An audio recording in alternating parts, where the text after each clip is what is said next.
Salam satu hati, rekan-rekan Daya Motor, Insan Daya Motor. Kita ada beberapa materi, yaitu perkenalkan dengan saya, dengan Wawan di Departemen Spare Part.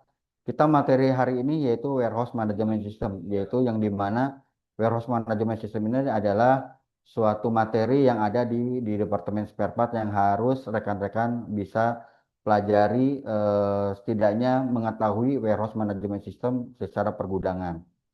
Baik ya, kita langsung aja materinya. Ya, setiap perusahaan pasti yang mempunyai gudang atau mempunyai barang yaitu pasti punya yaitu alur sistem yang baik ya. Nah, yang dimana kita rekan-rekan harus bisa memahami antara semua alur proses pergudangan dari mulai penerimaan sampai pengeluaran barang. Oke, yang pertama pasti ada yang namanya penerimaan. Penerimaan ini yaitu kita nerima barang yang udah kerjasama, yaitu baik itu berupa vendor atau supplier kita yang udah kerjasama dengan Daya Motor, pasti ada penerimaan yaitu dokumen-dokumen yang harus kita ketahui, yaitu seperti surat jalan ya, surat-surat jalan atau faktur yang udah kita terima, dan harus diperiksa juga barangnya fisiknya apakah sudah benar dengan faktur atau surat jalan yang kita terima.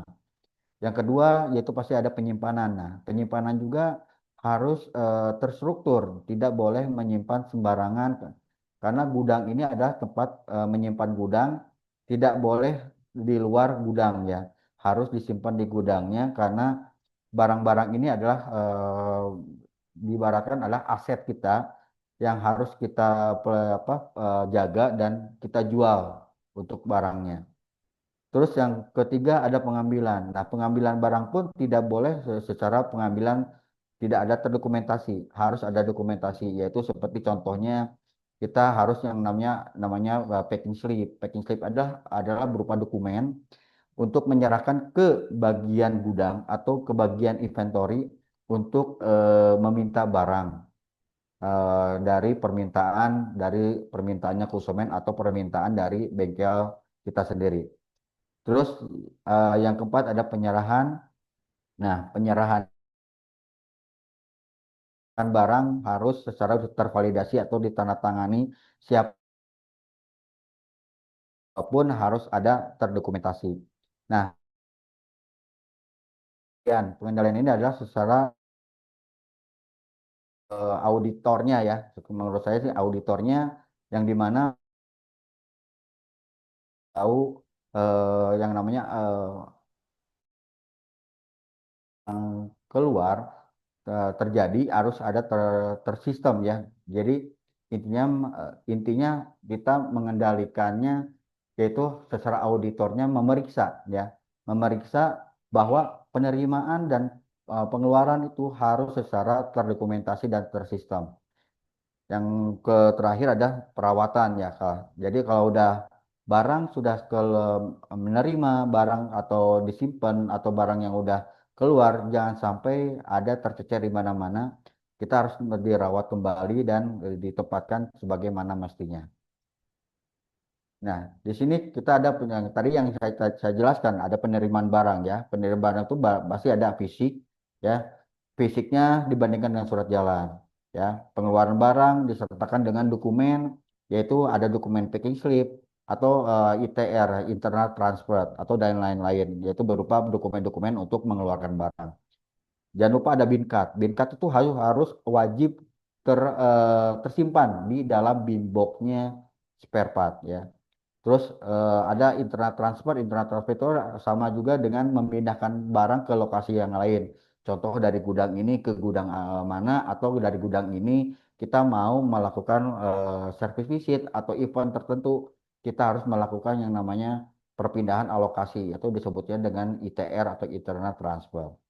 Pengecekan stok juga sama ya, pencatatan ya, kalau loss order, pencatatan loss order atau acuan purchase order berikutnya. Nah, loss order ini harus wajib ya. Dari rekan-rekan juga harus wajib yang namanya tercatat, karena loss order ini adalah suatu panduan atau di mana barang-barang yang tidak terpenuhi oleh konsumen, yang di mana kita harus tahu barang-barang lost order ini harus tercatat karena dasar barang tidak ada ini harus tercatat di lost order kita untuk kita orderkan kembali ya ke vendor kita bahwa lost order tersebut ada barang-barang yang tidak ada kita terpenuhi dari sebuahnya dari konsumen itu sendiri. Terus rutin dilakukan stock of name ya, rutin dilakukan stock of name harian, mingguan atau bulanan atau tahunan. Ya, apabila ditemukan selisih, segera dicari penyebabnya dan dibuatkan pikan dan segera dilakukan penyelesaian atas selisihnya. Daily closing juga sama ya, atas pengerjaan spare part di akhir hari operasional karena daily closing ini sangat penting sekali yang dimana pengeluaran barang itu harus secara tercatat secara mutasi ya. Secara mutasi stok dari mulai barang masuk sampai barang keluar itu harus tercatat di dalam mutasi stok dan barang tersebut benar-benar menerima dan keluar barang secara sistem. Jangan sampai barang tersebut tidak terpotong ya, karena kita acuannya adalah ada di mutasi spare part. Terus kita harus pengecek juga di laporan penjualan ya. Laporan penjualan ini pasti ada tercatat di dalam mutasi tersebut. Jadi benar-benar kita harus setiap hari mengecek stok tersebut dari penerimaan sampai pengeluaran. Pengendalian gudang, gudang juga harus tidak boleh di kuncinya tidak boleh diberikan sembarangan, harus wajib dari inventory yaitu bagiannya itu harus selalu dipegang ya, harus dipegang bila mana inventory misalkan sakit atau off itu bisa diserahkan kuncinya ke kepala cabang atau kepala ADH atau ke kabeng ya bila mana si inventory itu off. Nah, pengecekan rutin untuk barang-barang yang stoknya menumpuk, terutama barang destock itu harus pengecekan secara lokasi juga harus dipisahkan. Bila barang-barang destock ini sudah menumpuk, nah seorang inventory harus tahu mana barang-barang yang setidaknya udah lama mengendap atau udah lama sekali tidak terjual. Kalau bisa itu dipisahkan secara lokasinya. Kemungkinan bisa jadi barang-barang tersebut kita bisa dijadikan sebagai program program desktop, program diskon. Nah, itu bisa kita cepat dapat mendapatkan barang tersebut bila lokasinya sudah dipisahkan. Ya. Oke, kita lanjut ke selanjutnya. Ini kan kita ada sebuah namanya transaksi ya. Nah, itu pencatatan loss order juga yang tadi saya sebutkan dan loss order ini sangat penting sekali ya.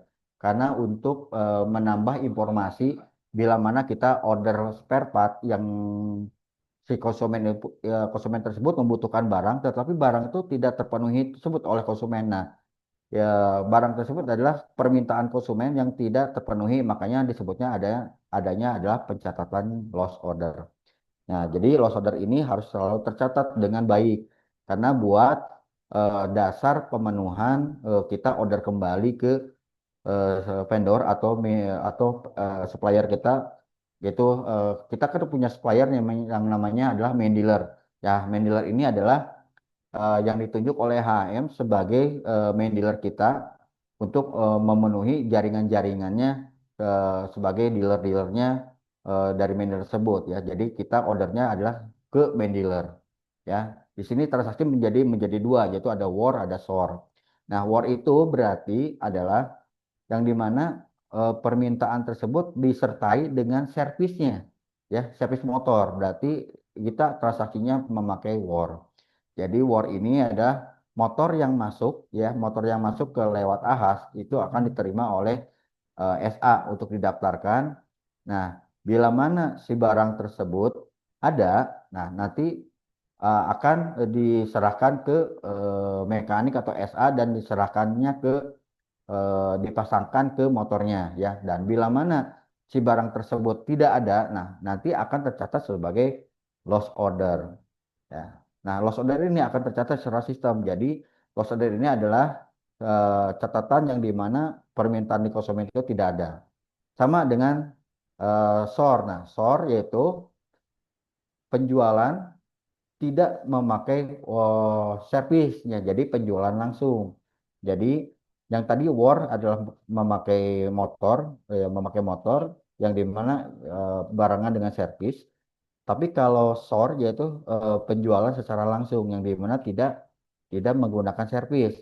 Itu bisa seperti biasa, misalkan konsumen datang ke Ahas tidak bawa motor, hanya menanyakan spare partnya saja. Itu bisa menggunakan kita transaksinya adalah transaksinya SOR. Yang dimana si konsumen itu akan meminta atau didaftarkan dulu ke SA untuk mencari informasi spare part. Nanti SA akan informasi ke front desk bagian pencatatan atau adminnya bengkel. Nanti admin bengkel akan melihat kesediaan spare part. Nah, kalau misalkan spare partnya tidak ada, itu akan tercatat sebagai loss order juga. Nah, loss order ini akan terinput dan menjadi acuan untuk kita namanya order kembali ke main dealer. Oke. Nah, pengertian WMS sendiri adalah Warehouse Management System ya, atau sistem manajemen pergudangan adalah yang dibuat untuk memudahkan kinerja manajemen pergudangan dalam sebuah perusahaan ya. Tujuannya meningkatkan efisiensi, memberikan kecepatan handling proses, memberikan kemudahan dalam penataan atau pencarian barang, memberikan kemudahan proses stock of name, meningkatkan kinerja produktivitas PIC gudang. Terus meningkatkan kepuasan pelanggan dan memberikan pelayanan yang baik. Nah, jadi lebih cepat dan alur prosesnya. Kalau tujuan WMS ini kita tercapai dengan baik. Lokasi penyimpanan spare part ya terdiri menjadi ada beberapa tempat ya. Ada gudang utama, ada gudang kedua atau tempat sementara. Nah, gudang utama ini yaitu ruangan khusus ya untuk menyimpan spare part yang biasanya terletak di tempat yang terlihat oleh konsumen. Contohnya yaitu misalkan kita punya servis ya bengkel itu ada gudang di bawah itu berupa kaca. Nah, itu disebutnya adalah gudang utama. Nah, gudang utama ini adalah sebuah kebutuhan untuk apa? Untuk memenuhi kebutuhannya konsumen. Gudang kedua atau secondary yaitu ruangan khusus untuk menyimpan spare part yang biasanya terletak di tempat yang tidak terlihat oleh konsumen atau sisa dari gudang utama. Kalau misalkan gudang utama hanya kebutuhannya 5 item, 5 item dan gudang kedua itu adalah kelebihannya. Misalkan contoh ada barang tersebut ada 10 dus. Nah, 5 dusnya bisa disimpan di gudang utama, sisanya bisa disimpan di gudang kedua. Terus yang ketiga adalah tempat sementara atau temporary space, yaitu tempat menyimpan spare part yang berada di area terbuka atau tidak berada di dalam area khusus. Ini biasanya adalah tempat yang dimana ketika kita menerima barang dari vendor disimpan di tempat tertentu dulu. Dan itu harus tidak boleh terbuka sama sekali. Dan semua semua barang-barang yang disimpan di sini harus tersegel ya karena dari vendor dikirim ke kita, ke dealer kita, itu pasti di tempat sementara dulu ya untuk diperiksa barang-barangnya. Jadi barang-barang tersebut harus tersegel dengan baik, tidak boleh terbuka. Oke. Nah, kita lihat di sini ya gudang utama. Gudang utama ada lokasi sistem ya, terus area penerimaan, menyimpan menyimpan barang-barang simpat ya, standar minimum ya. Sifat itu artinya adalah standar minimum spare part. Nah, bisa disimpan dengan adanya lokasi, ada lokasi A1, ada lokasi A2. Menyimpan aksesoris daya motor, menyimpan spare part hotline, menyimpan spare part atau rusak dan cacat. Jadi bisa juga di gudang utama ya. Jadi gudang utama ini bisa digunakan adalah lebih lebih khususnya adalah barang-barang yang dimana permintaan itu cepat keluar ya, yang disebut juga dengan fast moving ya. Fast moving ini adalah penjualan barang-barang yang cepat keluar. Oke, yang kedua adalah gudang kedua. Gudang kedua lokasi juga harus tersistem ya sama. Lokasinya harus tersistem juga, ada kode lokasi juga. Pemilihan barang ada slow moving atau barang-barang yang besar-besar ya. Itu bisa disimpan gudang kedua. Layout penyimpanan barang, penyusunan barang, identifikasi sublokasi dan list barang. Terus ada lagi tadi yang tuh temporary ya. Temporary juga itu ada lokasi juga harus tersistem juga ya. Jadi secara lokasi itu harus tersimpan. area penyimpanan kita harus memakai marking line atau garis ya, garis di lantai ya. Biasanya sih kita lantai kita kasih garis untuk penyimpanan sementara. Jadi tidak disimpan di gudang, tapi hanya menyimpan sementara memakai garis lain. Pembelian barang spare part dalam dus utuh ya, jadi tidak boleh terbuka. Dan bin card pun itu harus ada bin card, tapi bin cardnya khusus untuk penerimaan. Oke. Nah, untuk sistem pengendalian ini kita juga harus selalu kontrol yang namanya spare part ini di gudang tuh harus ada yang namanya stock of name ya. Stock of name juga terbagi menjadi tiga bagian ya, terbagi menjadi tiga, ada stock of name tahunan, ada stock of name bulanan atau stock of name weekly ya.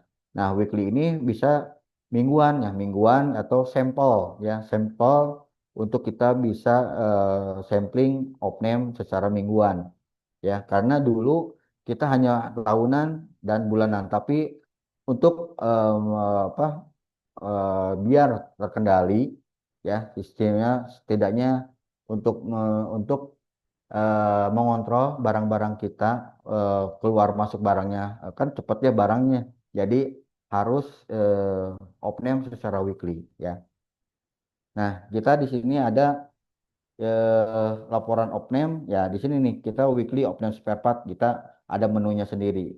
Menu off-name tahunan ada, menu off-name bulanan ada, terus menu off-name weekly juga ada ya.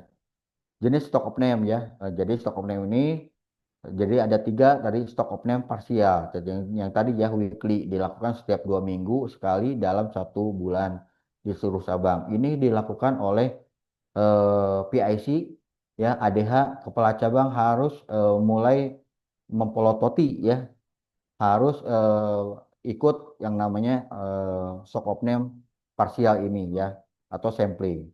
Yang kedua, stock of name tahunan atau nasional itu dilakukan 1 tahun sekali di seluruh cabang. Nah, item part yang di of name yaitu seluruhnya ya, seluruhnya di setiap cabang. Nah, terus informasi mengenai stock of name pool atau seluruhnya akan diinformasikan ke cabang pada H-1 ya, di pagi harinya.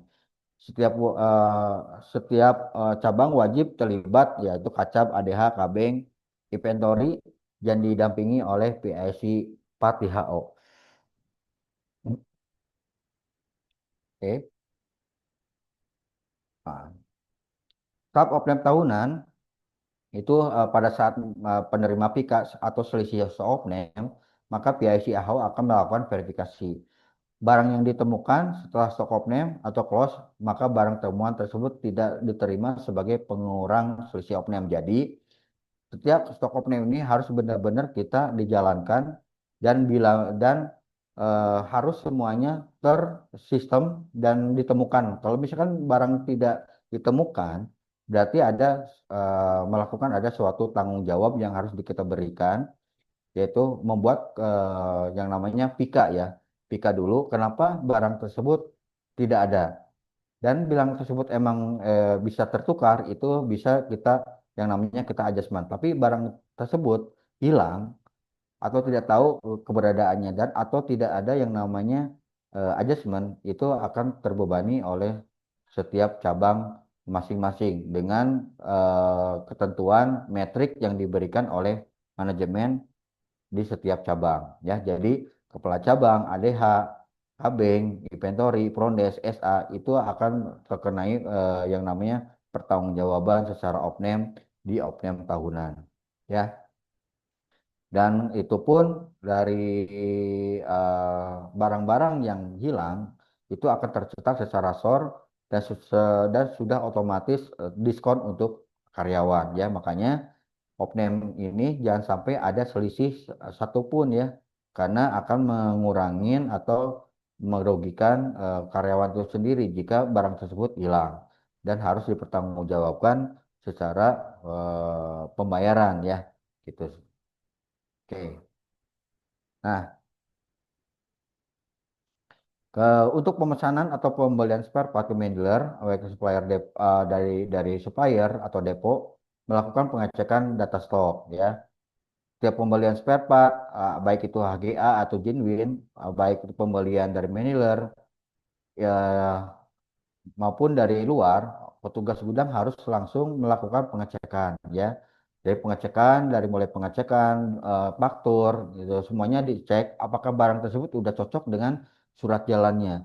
Dan jangan sampai lupa juga ya, inventory itu harus selalu yang namanya mengeluarkan barang itu secara lokasinya benar dan mengeluarkan harus secara FIFO karena barang-barang kita ini adalah yang dimana ada beberapa barang yang bisa kadaluarsa ya, bisa kadaluarsa seperti baterai, oli, fanbel atau seal karet itu yang dimana harus melakukan eh, itu FIFO ya, first in first out, yang dimana barang wah, yang nerima duluan berarti barang yang dikeluarkan duluan.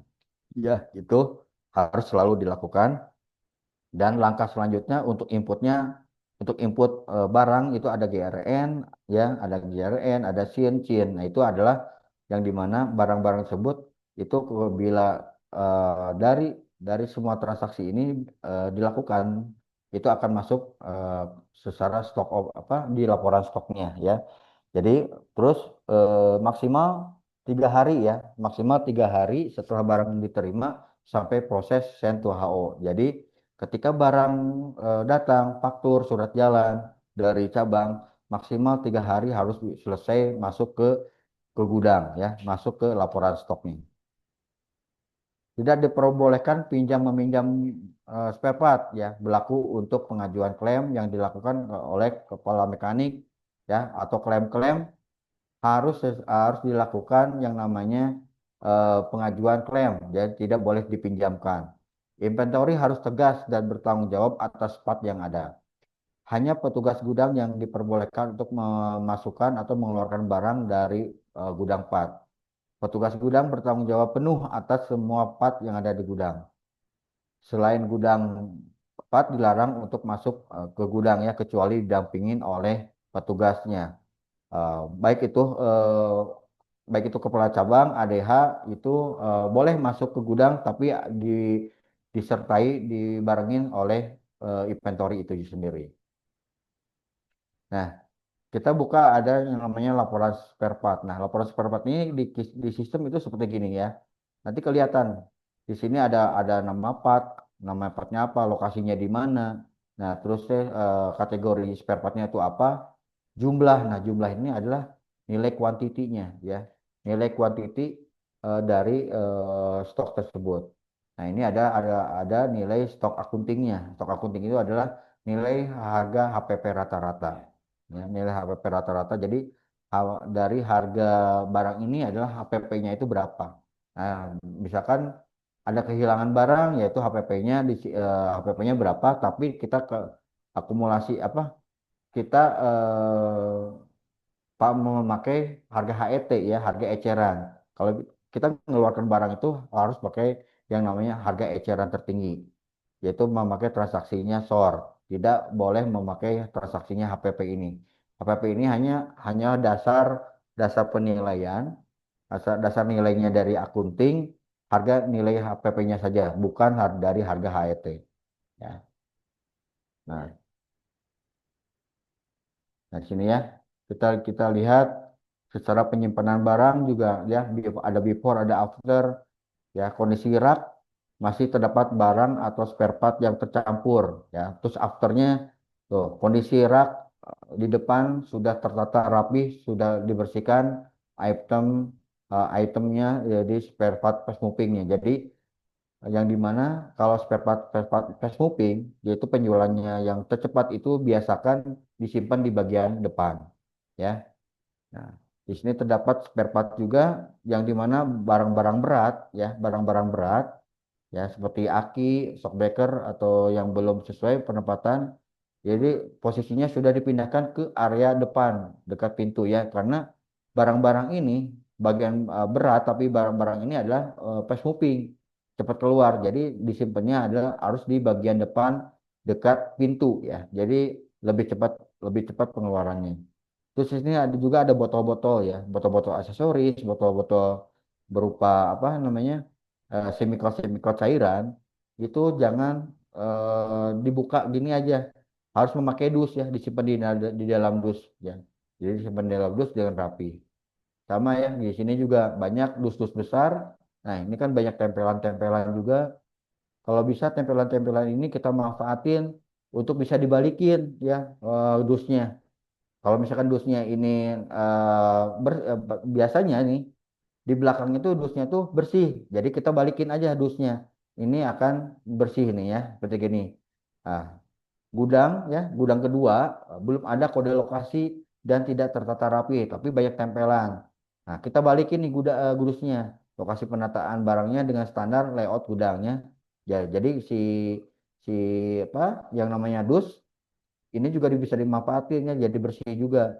Ya, jadi tidak usah beli ya ke vendor untuk beli dus untuk penempatan. Ini biasanya sih barang-barang gede ya, kayak cover-cover.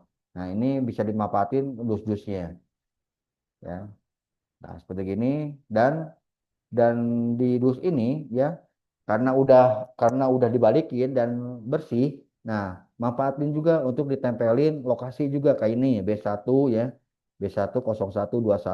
Nah, ini adalah lokasi dan di bawahnya adalah kode-kode barangnya. Jadi di dalam dus ini barang apa saja di dalamnya. Jadi kita bisa ngelihat di secara lokasi, oh dus ini B10121 ini adalah oleh barangnya adalah barang-barang ini gitu ya. Oke. Terus di sini juga banyak stripping-stripping. Nah, stripping juga ya, penempatannya seperti jangan gini ya. Kalau bisa digulung. Kalau udah digulung kan kalau misalkan barang apa stripping di penyimpanannya seperti ini kalau misalkan barangnya banyak itu tidak akan muat ya nantinya. Tapi kalau misalkan digulung, nah digulung bisa dimanfaatin dalam satu dusu bisa beberapa barang ya. Jadi dalam satu karena stripping kita tuh banyak banget ya ininya kuantitinya. Jadi kita penempatannya digulung aja. Kalau udah digulung pasti lebih efisien penempatannya ya. Oke. Nah, ini layout warehouse ya. Nah, di sini kan ada antara jarak antara rak spare part ya. Nah, 0,8 atau 1 meter. Jadi 0,81 meter ini adalah layout kita jalan antara rak satu dengan rak 2 kiri dan kanan. Itu kita maksimalkan dengan 0,8 atau 1 meter untuk kita berjalan itu artinya gangnya ya, gang raknya gitu ya. Gang raknya itu atur kita dalam 1 meter ya. Nah, ini adalah contoh raknya dan secara penerangan lampu, lampu ini harus sejajar dengan gang kita jalan. Jangan sampai sejajar dengan raknya. Harus sejajar dengan yang namanya rak kita jalan ya, gangnya. Gang gang waktu kita jalan berarti penempatan posisi lampu itu ada di atas kepala kita. Ya, harus ada kepala kita, bukan di atasnya raknya. Jadi kalau misalkan di atas rak itu akan gelap nantinya. Ya. Nah, ini juga rak juga terdiri menjadi beberapa tipe ya. Ada 6 kom, 3 kom, ada rak rak ban, juga ada rak yang namanya raknya rak ini apa muffler ya atau rak knalpot, juga rak stripping. Nah, kita lihat di sini. 6 kom ini berarti artinya adalah tingginya ada 6 ya. Ada enam tingkatan. Terus 3 kom berarti ada 3 tingkatan. Kalau rak flyer beda nih. Rak flyer ini biasanya untuk ban-ban untuk disimpan di sini biar tersusun rapi. Yang di atas biasanya itu warnanya warna putih atau bannya ban depan. Yang di bawah adalah ban merah atau ban belakang. Ini juga sama rak mover. Nah, rak mover ini bisa digantung ya, bisa digantungin atau restripping bisa digantungin juga seperti kayak gini ya contohnya. Nah, untuk standarnya warna rak harus namanya silver powder coated ya. Nah, di sini ukurannya ada panjangnya sekitar 99 cm atau ya, terus lebarnya 46, tingginya 213 ya. Jadi ukuran rak tuh emang khusus ya untuk rak spare part ini. Nah, seperti gini ya. Nah, ini tingginya di 213 ya, untuk 213 di 99 lebarnya. Nanti untuk lebar di boxnya adalah di 8 cm. Ya. Nah, ini juga sama ya. Kalau misalkan kita punya RAM, nah kita bisa dimanfaatin RAM ini di depan raknya, yaitu untuk display spare part biar kelihatan oleh konsumen. Ya di dalam apa? Di dalam gudang, terus ada raknya. Kalau bisa kalau punya yang namanya RAM, ya RAM kawat seperti ini tempelin di depannya buat display. Ya. Nah, ini binbok. Binbok itu terdiri menjadi dua ya. Ada binbok warna coklat, ada binbok yang warna merah. Kalau merah itu biasanya udah standar ya, gudangnya udah gudang standar. Gudangnya tuh ada di bawah. Kalau gudangnya ada di bawah dan terlihat oleh konsumen, maksimalkan gudang apa boxnya itu berwarna merah. Kalau warna coklat ini biasanya gudangnya tuh ada di posisinya di atas ya, tidak di bawah. Jadi tidak terlihat oleh konsumen. Kita bisa memakai apa bimboknya berwarna coklat. Nah, ukuran-ukuran juga ada ukurannya ya, udah terukur. Jadi kalau misalkan memesan binbok itu bisa hubungi ke di departemennya spare part ya. Jadi misalkan di cabangnya binbloknya udah rusak ya, sobek, lusuh gitu kan, atau apa kena kena banjir, misalkannya ada banjir, ada bocor terus kena binbloknya, ini bisa dipesan lewat ke di departemen spare part, dibuatkan PO dulu dari cabang untuk kebutuhannya ya. Nanti bisa menghubungi ke departemen spare part. Nah, ini warna merah ya. Kalau warna merah ini standarnya itu gudangnya ada di gudangnya di bawah ya. Nah, ini sama. Ini setiap bin box harus ada labelnya. Label ini wajib ditempelin kode partnya supaya tahu bahwa label ini kode partnya misalkan 23121 KCN. Berarti di dalam boxnya itu sama. Di dalam boxnya itu adalah di dalam boxnya itu kode ini gitu ya. 23121. Ya, jadi sesuai dengan label dengan isi bin box. Nah, ini juga sama ya. Ini juga ini kita print aja ya. Kita print aja. Kita kan punya yang namanya stiker ya, kertas stiker atau kertas biasa A4 ya. Print aja dengan ukuran-ukurannya ini ya. Ada frontnya Arial, Arial 16, lu pakai bold ya. Deskripsinya yaitu part number ya. Deskripsinya ada part number. Nanti untuk tulisannya lainnya kayak plat nomornya yaitu Arial 28 dan di pakai bold juga ya, jadi ditebelin ya. Jadi dengan label bin box merah yaitu 8 cm kali 5 cm nih ya ukurannya. Nah, yang tadi saya bilang tuh gang ya, gang tuh ada beberapa gang. Gang itu gang untuk kita berjalan di setiap gangnya rak itu harus kita tandain. Ada gang A1 ya, gang A2, A3, B1, B2 gitu ya. Nah, harus ada ininya, harus ada lokasinya. Nah, ini ya. Kode lokasi ini ada ininya, ada namanya ya.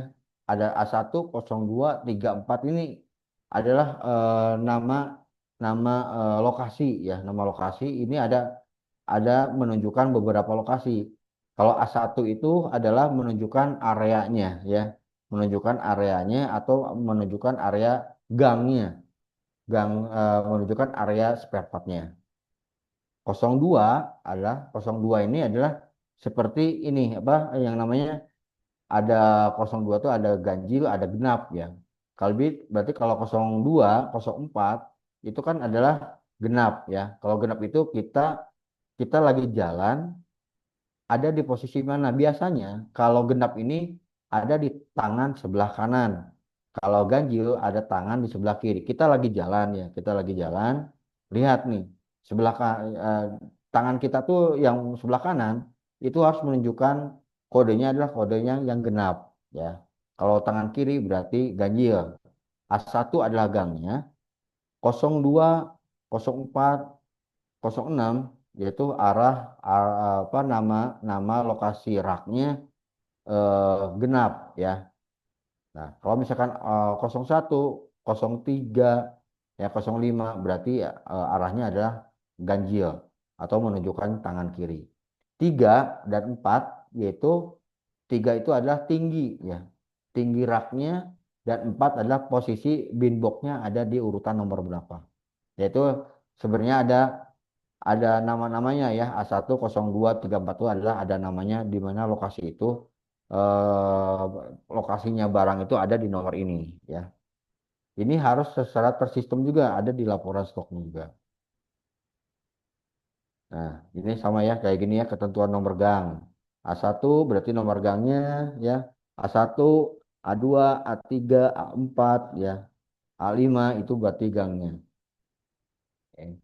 Ya, lihat 02. Nah, 02 juga. Nah, kita lagi jalan nih.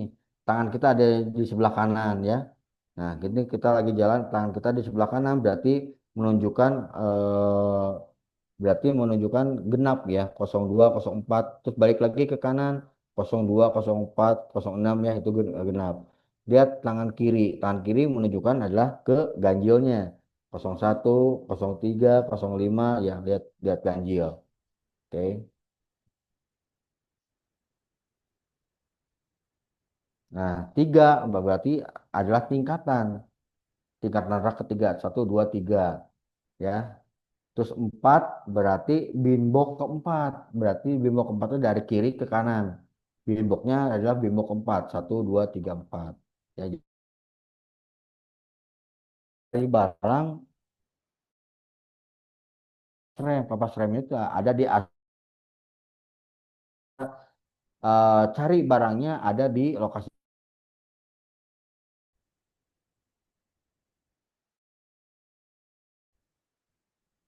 Nah, jadi A1, A1 02 24 atau A1 02 42. Jadi gang A1 02 ada raknya, rak kiri atau rak kanan. Kalau rak kanan itu pakainya genap, kalau rak kiri itu makainya ganjil. 4 berarti tingkatan, 2 adalah nomor bin box urutan kedua. Ya. Nah, ini cara menambahkan lokasi perubahan lokasi. Nah, ini inventory ADH ini harus wajib bisa dilakukan. Jadi setiap laporan stok itu rubah untuk lokasinya. Ada di lokasi yang tadi ya A102 ternyata sebelumnya masih temporary. Tolong semua rubah untuk penempatan lokasinya yang benar. Jadi tidak semua barang tuh disimpannya dengan sembarangan, harus ada lokasinya. Ada di sini caranya ya. Kita bisa klik workshop, terus internet transfer, isi division, produknya apa, ya isi kodenya yang mau dirubah, short lokasinya berarti kode lamanya apa, ya sebelumnya apa terdapat ada di laporan stok ya. Terus destination lokasi berarti isi lokasi yang barunya ada di mana ya. Oke, mungkin ya teman-teman itu